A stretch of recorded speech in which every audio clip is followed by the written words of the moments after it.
Yucca Flat, Nevada, 19 de mayo de 1953. A las 5:05 de la madrugada, una prueba nuclear de la serie Upshot Knothole ilumina el cielo del desierto como un segundo sol. Pero lo que ocurre después no figura en ningún informe oficial. A los pocos segundos de la detonación, un objeto con forma de disco desciende a gran velocidad rumbo sur, hacia Las Vegas, antes de desaparecer entre las montañas. 2 días después, funcionarios del gobierno reúnen en silencio a un equipo de científicos para una misión cuanto menos singular. El objetivo se encuentra en las afueras de Kingman, Arizona, a unas 175 millas al sur del lugar de la prueba. 40 ingenieros suben a un autobús en Phoenix y viajan durante 3 horas y media hacia la oscuridad. Cuando llegan, la noche ya ha caído. Policías militares custodian cada esquina del perímetro. El artefacto mide unos 40 pies de diámetro. Tiene forma de platillo. Está intacto, sin un solo rasguño. Y según el relato, junto a él se recuperan 4 seres. El objeto es transportado a una zona remota del desierto de Nevada conocida como Groom Lake. Alrededor de ese lugar se alzaría una instalación que el mundo acabaría conociendo por otro nombre, Área 51. Durante décadas, un hombre ha insistido en que el gobierno oculta lo que se capturó allí. Se llama Bob Lazar, y su historia plantea una pregunta que no se apaga. ¿Está el gobierno de Estados Unidos mintiendo a sus propios ciudadanos sobre lo que cayó del cielo? Hoy, esta investigación sigue el rastro de las pruebas, los testimonios y los sucesos inexplicables que rodean la base más secreta del planeta. En 1989, Bob Lazar saltó a los titulares con sus declaraciones sobre la Zona 51, naves extraterrestres y secretos del gobierno. Pero antes de convertirse en una de las figuras más conocidas del mundo de las conspiraciones, era solo un chaval con un pasado difícil de verificar. Nació el 26 de enero de 1959 en Coral Gables, Florida, hijo de Albert Lazar y Phyllis Berliner. Él sostiene que partes enteras de su vida fueron borradas de los registros oficiales. Se ha descrito como un prodigio científico. Cuenta que instaló un motor de reactor en su bicicleta y la llevó hasta las 100 millas por hora. Supuestamente asistió al Pierce Junior College en Los Ángeles, y luego afirmó tener un máster en física por el MIT y otro en electrónica por Caltech. Dijo también que trabajó como físico en la instalación de física de mesones de Los Álamos. Hay cierta evidencia que lo respalda. Un artículo de prensa del 30 de julio de 1982 cita a Lazar hablando de un coche a reacción que construyó, y lo vincula con Los Álamos. Pocos años después, Lazar terminaría en el último lugar que habría imaginado. ¿Desde dónde estás viendo este video? ¿Crees que el gobierno borró el pasado de Lazar? Déjame tus teorías en los comentarios. El 15 de mayo de 1989, el periodista de Las Vegas George Knapp sentó frente a su cámara a un hombre oculto en sombras. Solo se le identificó como Dennis. Esa figura aseguró haber trabajado en un lugar llamado S4, una instalación secreta donde se guardaban discos voladores y tecnología que no era de este mundo. Meses después se descubrió que tras el seudónimo se escondía Bob Lazar, que había adoptado una identidad falsa para protegerse. Según su relato, lo reclutaron para trabajar en el sistema de propulsión de naves inusuales. El primer día, el personal se reunió en una instalación llamada EG&G. Volaron hasta Groom Lake, y desde allí subieron a autobuses con las ventanas pintadas de negro que los llevaron hasta S4, sin que nadie pudiera rastrear la ruta. Una vez allí, le encomendaron la ingeniería inversa de naves que no tenían alas ni motores convencionales. Funcionaban con tecnología antigravedad alimentada por una sustancia misteriosa, el elemento 115. Este elemento generaba una onda gravitacional que permitía a la nave deslizarse en silencio e incluso curvar la luz a su alrededor para volverse indetectable. El reactor emitía un campo de fuerza tan potente que podía repeler la carne humana. La nave tenía 2 niveles. El superior albergaba el reactor, una antena y 3 amplificadores de gravedad. El inferior contenía emisores de gravedad que podían rotar para liberar un haz antigravedad. Pero la historia se volvió mucho más inquietante. Lazar aseguró haber leído documentos clasificados que describían la historia de la Tierra durante los últimos 10.000 años, plagados de referencias a visitantes que él llamaba alienígenas grises, provenientes de un planeta que orbita el sistema estelar binario Zeta Reticuli. Dijo que los asientos de la nave eran de tamaño infantil y que vio un pequeño cuerpo alienígena de las mismas dimensiones. Y un día, al asomarse por la ventana de una puerta, afirmó haber visto a 2 hombres con batas de laboratorio conversando con un ser pequeño de brazos largos. Con el tiempo, Lazar se enteró de que la Fuerza Aérea planeaba probar una de esas naves sobre Groom Lake durante la noche. Llevó a unos amigos al desierto para presenciar el vuelo. Cuando sus superiores lo descubrieron, lo despidieron. Así que llevó su historia a la prensa, y las entrevistas de 1989 convirtieron el Área 51 en un símbolo global del misterio extraterrestre. ¿Tú le crees a Bob Lazar? Escribe I believe Bob Lazar en los comentarios si confías en su versión. Continuaremos con el elemento más controvertido de todos. Hablemos del elemento 115, la pieza más fascinante del rompecabezas. Según Lazar, es el combustible que da vida a las naves extraterrestres. En aquella época, ningún laboratorio del planeta podía sintetizar un elemento tan pesado. Sería demasiado inestable. Por eso teorizó que llegaba de forma natural desde un mundo lejano. Y predijo que, si los humanos lográbamos crearlo, nuestra versión jamás sería tan estable como el material alienígena.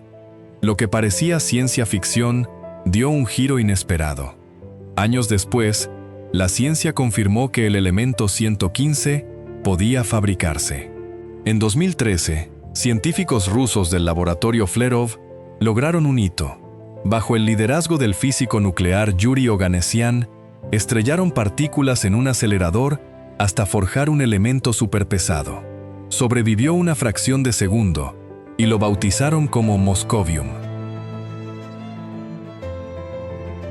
Este elemento se sitúa cerca de la isla de estabilidad, una región teórica donde ciertos núcleos superpesados podrían perdurar mucho más de lo esperado. Para los seguidores de Lazar, fue una victoria. Había mencionado un elemento superpesado mucho antes de que la ciencia oficial lo produjera. Pero hay un detalle crucial que los defensores suelen omitir. El Moscovium no mostró ninguna propiedad antigravitatoria. Se desintegró casi al instante, como cualquier elemento radiactivo inestable. Ponerle un número en la tabla periódica no es lo mismo que demostrar que es un combustible para naves espaciales. Y esta es apenas la primera de varias inconsistencias que merecen un examen más detenido. ¿Te está gustando este viaje? Activa la campanita, comparte el vídeo con tus amigos y suscríbete si todavía no lo has hecho. El mayor golpe a la credibilidad de Lazar viene de su formación académica. Él asegura tener 2 másteres, uno en física del MIT y otro en electrónica de Caltech. Pero aquí viene el problema. Ninguna de las 2 instituciones conserva el menor rastro de él como alumno. ¿Cómo se explica? Según Lazar, fue el propio gobierno quien borró su expediente para destruir su reputación. Una afirmación difícil de tragar. Y hay más. Los registros disponibles sugieren que terminó el instituto con retraso y casi al fondo de su clase, algo que él ha negado una y otra vez. Luego está lo de los Álamos. Los investigadores que revisaron la base de datos del laboratorio no encontraron a ningún empleado llamado Bob Lazar. La teoría más extendida es que quizá trabajó indirectamente, a través de un contratista externo. A su favor hay una prueba. Un directorio telefónico de los Álamos, donde aparece su nombre, lo que sugiere que sí estuvo allí de algún modo. Pero una sola entrada en una guía telefónica es evidencia muy pobre para sostener toda una carrera. ¿Está el gobierno intentando silenciar a Bob Lazar? Muchos de sus seguidores están convencidos de ello, y un operativo de gran repercusión es la principal razón. Tras el apogeo de su fama, Lazar buscó una vida tranquila. Fundó una empresa llamada United Nuclear Scientific, dedicada a suministrar materiales científicos, primero en Nuevo México y después en Michigan. El negocio operaba en la zona más exótica y en ocasiones peligrosa de la ciencia. Vendía desde minerales radiactivos hasta todo tipo de productos químicos. Y entonces, mientras Lazar colaboraba con un cineasta en un documental sobre su vida, el FBI y la policía local irrumpieron en su empresa. Los rumores se desataron de inmediato. Algunos fans estaban seguros de que los agentes buscaban una muestra del elemento 115 que Lazar supuestamente habría sustraído del Área 51. Otros afirmaban que llevaba décadas bajo vigilancia gubernamental. Pero la verdad resultó ser más extraña que los rumores. Según los investigadores, el registro estaba vinculado a un caso de asesinato en curso que involucraba a autoridades estatales, locales y federales. Un informe del sargento detective de la Policía Estatal de Michigan, Thomas Resutko, detallaba cómo el caso comenzó a finales de 2015 con la misteriosa muerte de una mujer de 31 años. Los informes indicaban que había sido envenenada con sulfato de talio, una sustancia incolora, inodora e insípida, a veces llamada el veneno de los presos por lo difícil que es detectarla y por su extrema toxicidad. Esa misma sustancia también se emplea en electrónica, vidrio y productos farmacéuticos. La policía señaló que la empresa de Lazar vendía talio, y el registro tenía como objetivo identificar a sus clientes para encontrar una pista. Lazar no fue nombrado como sospechoso. Él mismo declaró que la mayoría de los agentes solo preguntaron sobre el talio, aunque aseguró que al menos 2 mostraron más interés por su pasado y preguntaron directamente por el paradero del elemento 115. Fuera cual fuera la verdad, el operativo devolvió su historia al primer plano, y esa atención renovada llegó justo cuando el mundo estaba a punto de descubrir que Lazar quizá no había sido el único en contar este tipo de historias. El 16 de diciembre de 2017, The New York Times publicó un reportaje que conmocionó al país. Revelaba un programa secreto del gobierno para rastrear objetos no identificados en cielos estadounidenses. Estaba vinculado al Advanced Aerospace Threat Identification Program, AATIP, gestionado por el Departamento de Defensa. Quien lo destapó fue Luis Elizondo, exfuncionario del Pentágono convertido en denunciante. Aseguró haber dirigido la operación unos 5 años y que entre 2000 y 2012 presenció sucesos que desafiaban toda explicación convencional. Su versión ganó peso con el respaldo del ex líder de la mayoría del Senado, Harry Reid, que gestionó la financiación, y del multimillonario Robert Bigelow, cuya empresa administró parte de los hallazgos. Según Elizondo, aquellos objetos alcanzaban velocidades extremas sin alas, sin motores visibles ni propulsión reconocible. Flotaban sin sustentación alguna, desafiando las leyes de la física. Además, edificios en Las Vegas fueron acondicionados para almacenar aleaciones metálicas inusuales recuperadas de esos encuentros. Para los seguidores de Lazar, todo era escalofriantemente familiar. Coincidía con sus descripciones de naves estudiadas en Nevada.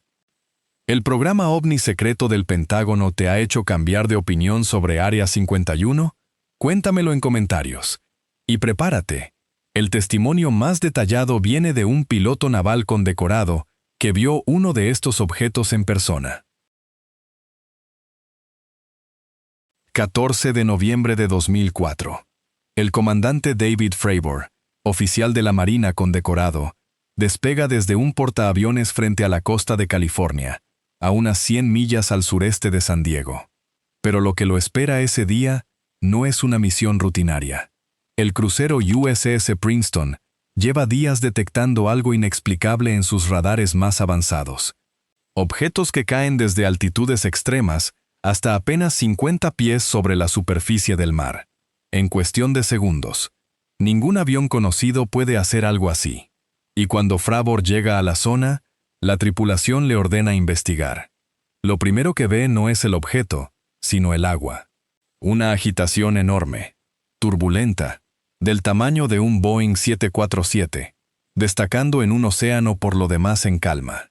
Y entonces lo divisa, algo suspendido sobre el agua, de unos 40 pies de largo, con la forma de una cápsula blanca gigante, sin alas, sin escape visible, sin nada que explique cómo se mantiene en el aire. Fravor se acerca, y el objeto reacciona. Imita sus movimientos, como si supiera que está ahí, como si lo estuviera observando. Y en un parpadeo, desaparece. Sale disparado a una velocidad que Fravor nunca había presenciado. La turbulencia en el agua se desvanece. El mar vuelve a quedar liso, como si nada hubiera pasado. De vuelta en la base, casi nadie le cree. Sus compañeros se burlan, archivan el incidente y punto. Hasta que en 2009, todo cambia. Un investigador del gobierno se pone en contacto con él. Más tarde lo hace Luis Elizondo. Su relato se difunde, y la gente empieza a comparar lo que describió con las naves que Lazar afirmó haber estudiado años antes. Hasta 2023, David Grush formaba parte de un equipo de inteligencia dedicado a estudiar naves estrelladas. Era un hombre con acceso a información clasificada, alguien que había visto documentos que la mayoría ni siquiera sabía que existían. Bajo un programa del Departamento de Defensa, aseguró que el gobierno operaba con naves inusuales y seres no humanos. Su rango fue tan alto que provocó una audiencia sin precedentes en el Congreso, donde testificó bajo juramento. Declaró que le informaron sobre un programa de décadas para recuperar e ingeniería inversa de naves. Dijo que ocultaban restos biológicos desde los años 1930, y afirmó que Estados Unidos poseía una nave con forma de campana recuperada en Italia en 1933. En esa misma audiencia comparecieron David Fravor y el piloto retirado Ryan Graves. Graves relató que encontró objetos inexplicables frente a la costa atlántica casi a diario durante años, una experiencia que lo marcó tanto que llegó a fundar una organización para dar voz a las inquietudes de tripulaciones militares y comerciales. Describió objetos como cubos oscuros suspendidos dentro de esferas transparentes, flotando en el aire como si desafiaran toda lógica. Pero la CIA mantiene que la mayoría de avistamientos son aeronaves experimentales avanzadas, no naves extraterrestres. Y ahí queda todo, con testigos creíbles por un lado y negaciones oficiales por el otro. La frontera entre verdad y ficción sigue siendo imposible de trazar. Pero estos testigos modernos no fueron los primeros. A mediados de la década de 1960, el capitán Bill Uhaus, piloto naval y luego piloto de pruebas de la Fuerza Aérea, fue asignado a la base. Aseguró haber estudiado una nave estrellada cerca de Kingman, Arizona, y haber tenido contacto directo con una entidad apodada J-Rod. Este ser solo daba consejos de ingeniería y ciencia, repitiendo como un eco las palabras de quien le hablaba. El microbiólogo Dan Burish dijo que lo contrataron para cuidar de J-Rod durante años, recluido en una cámara subterránea. Burish fue más lejos. J-Rod le confesó que no era un extraterrestre, sino un humano del futuro lejano, superviviente de una catástrofe que dividiría a la humanidad en dos especies, una obligada a refugiarse bajo tierra. Los creyentes vinculan esto con leyendas Hopi y Navajo sobre cataclismos ancestrales y seres llamados el pueblo de las hormigas. Otros testimonios respaldan lo cotidiano del relato de Lazar. El expiloto del SR-71 David Faulkner describió sus viajes diarios a la base en Janet Airlines, un Boeing 737 con ventanas pintadas de negro. Un grupo de científicos subía al mismo avión y al llegar se separaba rumbo a S4. Faulkner dijo que la descripción de Lazar sobre ese vuelo y trayecto le sonó totalmente cierta. El ingeniero T.D. Barnes, con décadas en proyectos clasificados, admitió que las pruebas eran tan secretas que ni los empleados sabían lo que hacían otros equipos. Hay otra explicación para todo esto, mucho más terrenal, y merece que la escuchemos. Antes, escribe el número 1 en los comentarios, para que sepa que sigues conmigo en esta investigación. Los verdaderos orígenes del Área 51 se remontan a la Guerra Fría, y no a ningún contacto extraterrestre. En 1954, el presidente Eisenhower ordenó un programa secreto de reconocimiento a gran altitud para espiar la actividad nuclear soviética. La CIA puso sobre la mesa unos $22 millones para desarrollar un avión capaz de recorrer 3.000 millas sin repostar y volar a 70.000 pies, por encima del alcance de radares y misiles. Así nació el espía U-2. Más tarde llegó el SR-71 Blackbird, una bestia que superaba las 2.100 Melo Carasa y rozaba los 85.000 pies de altitud. Estas aeronaves se probaban en secreto, muchas veces al atardecer, volando a altitudes extremas y atrapando los últimos rayos de sol, brillaban y se movían como nada que un civil hubiera visto antes, generando exactamente el tipo de avistamientos que el público bautizó como ovnis. Un informe de la CIA reconoció después que el programa del U-2 fue responsable de gran parte de los informes ovni de aquella época, un efecto secundario inesperado. ¿Y la respuesta del gobierno? Dejaron que los rumores alienígenas corrieran, porque eran la cortina de humo perfecta para ocultar sus aviones clasificados. El famoso incidente de Roswell en 1947 encaja perfectamente en este patrón de historias cambiantes. Primero, el ejército anunció que había recuperado un disco volador. Al día siguiente se retractaron. Era un globo meteorológico. Tuvo que llegar 194 para que la Fuerza Aérea confesara la verdad. Los escombros pertenecían al Proyecto Mogul, un programa clasificado de globos diseñados para detectar pruebas nucleares soviéticas. Cada versión distinta fue carcomiendo la confianza pública y alimentando las mismas teorías que el gobierno intentaba acallar. En cuanto al azar, los escépticos señalan sus expedientes académicos inexistentes y el elemento 115, que una vez sintetizado, no mostró ninguna propiedad antigravitatoria. Varios expertos creíbles están convencidos de que se inventó todo. La propia base no fue reconocida por la CIA hasta 2013, mediante una solicitud de la Ley de Libertad de Información. Pero los documentos desclasificados solo describían desarrollo de aeronaves, ni una sola mención a visitantes de otros mundos. Entonces, ¿dónde está la verdad? De un lado, una montaña de explicaciones ordinarias, el secretismo de la Guerra Fría, aviones espía confundidos con platillos voladores, y un gobierno que mintió sobre globos meteorológicos para luego perder la confianza de su propia gente. Del otro lado, pilotos militares entrenados, oficiales de inteligencia testificando bajo juramento, materiales recuperados que nadie sabe explicar, y objetos rastreados por los radares más avanzados del planeta, realizando maniobras que rompen todo lo que creemos saber sobre la física. El gobierno pasó 70 años negando que Área 51 siquiera existía. La verdad sobre la base salió a la luz únicamente porque la ley la obligó a salir. Y esa historia de ocultamiento es precisamente lo que hace tan difícil descartar las preguntas que siguen abiertas. Bob Lazar arriesgó su nombre, su seguridad y su reputación para insistir en que Estados Unidos había recuperado naves extraterrestres en el desierto de Nevada y las estudiaba en secreto. Gran parte de su relato no se puede verificar. Algunos detalles se desmoronan bajo el escrutinio. Y sin embargo, ciertas afirmaciones que en 1989 se descartaron como imposibles han envejecido de formas que sus críticos jamás imaginaron. A medida que más piezas afloran, el enigma se profundiza. ¿Está la verdad finalmente saliendo a la superficie o está enterrada más profundo de lo que nadie imaginó? Lo que nadie debía ver, Quizás siga esperando en la oscuridad, en algún lugar bajo el desierto de Nevada, custodiado por un silencio que ya ha durado toda una vida. Si este viaje te ha servido, suscríbete y activa la campana para no perderte nuestras próximas investigaciones.